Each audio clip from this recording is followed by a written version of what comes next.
Hello there, everybody. It's been a dismal rainy day, and I hope I don't come across too dismal, but I guess in a sense it goes along quite well with the quote I've got today. This one is a translation, I guess, and it's been attributed to Voltaire, who's a French philosopher from a couple hundred years ago. But the quote is, "Don't let the perfect be the enemy of the good. Don't let the perfect be the enemy of the good."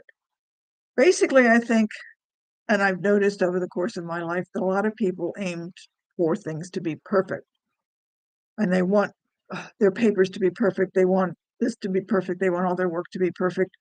And invariably, most of us can't do it, at least not on a regular basis. We might be able to get a perfect instance.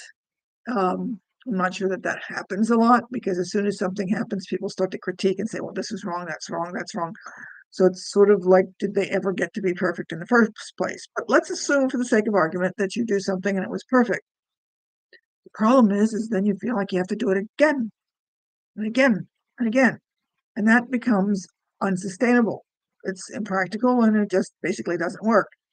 We also need the same thing in terms that we can't put into it.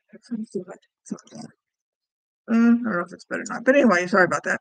And we aim to be perfect, and because we can't be perfect, we don't do something. I need to do a perfect job before I do this. I need to do this. I need to do that. For example, today I was, as I said, it's a dismal day. It sort of got me feeling dismal. Excuse me. And it was just like sort of the feeling that I couldn't come on here and record something and have it turn out well. In the back of my head, I'm totally aware of the fact that the day was having an impact on me and a couple of other things were having an impact on me.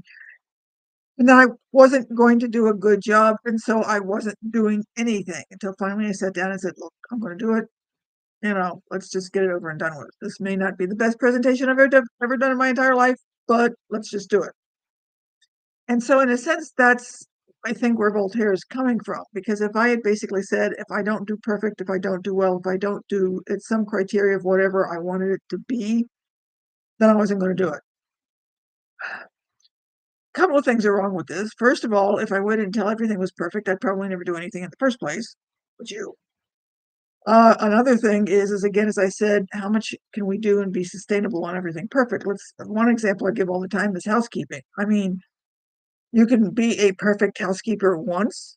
Are you going to be a perfect housekeeper again and again and again and again? The other part to it is if you're a perfect housekeeper, why do you have to do it again? If you're perfect with doing the dishes or you're perfect with cleaning the floors, you're only going to have to do it again. Will anybody recognize, Now, granted, you say, well, my mother-in-law, okay, so you might have to do it once for your mother-in-law, and she's still going to probably find it. Well, if you're having to worry that your mother-in-law wants you to do a perfect job on it, no matter what you do, she's probably going to critique it, and it's not going to be up to her standards. And so why, in a sense, go to all the trouble if you know that she's not going to like it in the first place? If she were that easy to please, you probably wouldn't worry about it, right? Okay. So the other part is, in a sense, is those of you who have children or those of you who are working and have employees or troops or people under you that you're trying to train or that you're trying to be a role model for, what are you role modeling? So if you're role modeling perfection, are you modeling a role that they or something that they can actually accomplish? If you're a mom and you're trying to be perfect in everything you do, what are you teaching your children? Are they learning that they have to be perfect? And so that since they can't be perfect, they're not going to be good. And so they might as well not even bother to try. Or that somehow they're always failing because mom was perfect and they can't be. So that a lot of things that when you're trying to be perfect, you're setting up a scenario that really, as I said before, is not sustainable. You can't maintain it. You can't set up a good role model for it.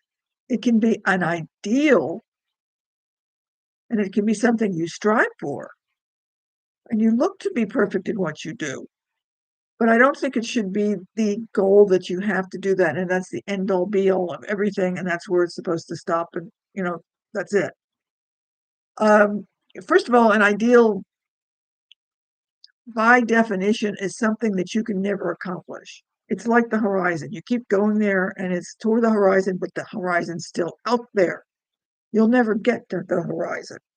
And in a sense, an ideal is the same way. You can work toward it, but you'll never get there.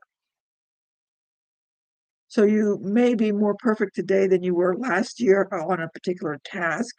But if you're trying to accomplish a particular skill, don't you sort of like critique yourself because you know you can even do better the next time around?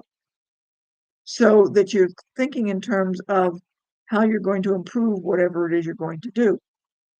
Now, if you say cook, maybe you get a meal down that's to your satisfaction. Then maybe you decide you want to make it two meals, that you're ideal for or perfect for. Maybe you just keep that one meal and you want to just tweak it to keep making it better, but you're still tweaking it or working on doing something to improve it. So the ideal is in the horizon and you're working toward it. You don't really have the sense that this is it and this is going to be the stop and that's all there is to it and nothing ever is going to happen about it. Well, again, okay, let me back up. I guess that's a little confusing. You might get, say, a meal that's great and you like the way it is, but do you stop there and say, okay, I've reached perfection. I don't have to worry about anything else? You tend to either want to do another meal that you want to be perfect, or you try and tweak something else so that once you even get to that item that you think might be perfect, maybe you're an artist and you do a piece of work, whether it be music or painting or whatever it is that you're going to do that you like and you think is great for that moment in time. Will it necessarily be great when you look back at it 5 years from now? You'll probably say, oh, I should have tweaked this and I should have tweaked that. So perfection, in a sense, is overrated. And even if we're going to try for it, why? Because ultimately, if you look at it, you're going to want to change it. And if you're going to want to change it, why beat yourself up now because you're not getting there? Now, having said that, hopefully that makes a point. Now, the other part to it is if you keep trying to go perfect, you frequently, or a lot of people frequently, won't make attempt to do something in the first place. I can't be perfect at this, so I'm not going to try. I want to get a new job. I want to start a business. I want to go to school. I want to do this. I want to do that, but I'm not going to be perfect at it, so I'm not going to try. Being perfect, as I've already said, is sort of like an illusion. It's an ideal, but that doesn't keep you or shouldn't keep you from trying it and getting someplace and at least making a step toward the direction you want to go. You're never going to be a perfect student. You're never going to have the perfect job. You're never going to have the perfect scenario for whatever. Anybody who's ever been married for, say, like longer than 5 years, maybe longer than 3 years, the perfect marriage, I don't know, exists because everybody's going to have some kind of an issue. The perfect child isn't there. The perfect job isn't there. What's perfect that's going to stay perfect for a prolonged period of time? If you wait until you get to that point, you'll never get anything done. So as Voltaire says, the perfect is the enemy of the good. So you don't do anything that's even good, which prevents you from doing things that could be helpful to other people.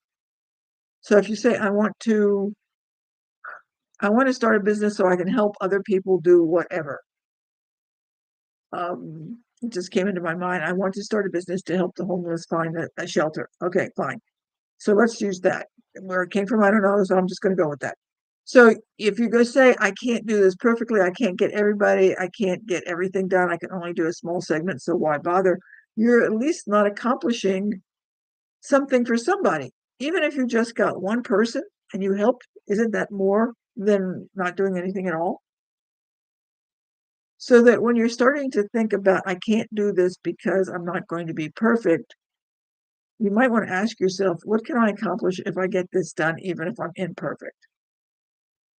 Even if I don't do the absolute positive best I can do, I can still get something done that's going to help somebody or is going to improve something, whatever that may be. If you're an artist, that you've got a piece of work that's going to make somebody happier or improve somebody's day, even if it's only for a small period of time, that's better than not doing it at all. Okay? So that if you think in terms of how many things that you have not done because you thought you could not be perfect at it, I suggest that you start rethinking that and just decide, okay, that's an illusion. That's my ideal. That's the direction I want to go. I'm just going to aim to be very good at what I can do. I'm going to be as best as I can at what I'm going to do, and I will learn things as I go along, and I will get better. At least then you're accomplishing something and you're getting more in the direction of where you want to go. Trying to be perfect at it is pretty much going to keep you where you are right now. Does that make sense? If it doesn't, it's me, and I'll try and clarify it for you. Hopefully it does. Maybe you know somebody that you want to share it to, send it to, but let me know what you think and if it did make sense or if it didn't make sense. And if it's really dreary and I'm just sort of babbling, tell me that too. But hopefully you have a good week for those of you Americans in the United States, or even those of you Americans elsewhere in the world. I hope you have a good 4th of July and an Independence Day. For those of you like in Canada, you've got your Canada Day, and there might be a variety of other holidays depending on where you are. So I hope you have a good week, and we will chat with you later. Drop out. Bye.